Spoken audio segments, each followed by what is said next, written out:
Jonathan Islami bie me parashut në miting nën hetim nga policia.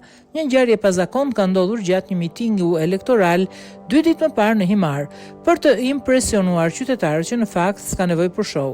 Vullnet Sinanaj kishte menduar të shoqëronte fjalimin e tij me një spektakël ajror, një parashutist do të fluturonte mbi turmën, por ajo që nisi si një shfaqje propagandistike për pak sa nuk përfundoi në tragjedi. Parashutisti i cili rezulton të jetë 28 vjeçari Jonathan Islami, i njohur si sportist i aventurave ekstreme dhe partneri moderatores Rozalati, humbi kontrollin në momentin e uljes dhe përfundoi i përplasur në një pemë pranë zonës bregdetare ku ndodheshin edhe shumë pushues.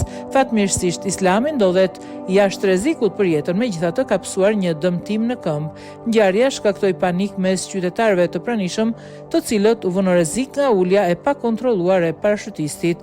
Policia e Himarës ka reaguar menjëherë duke proceduar penalisht Jonathan Islamin për ulje të rrezikshme dhe të papërgjegjshme në një zonë publike. Materialet për këtë rast janë referuar tashmë në prokurori.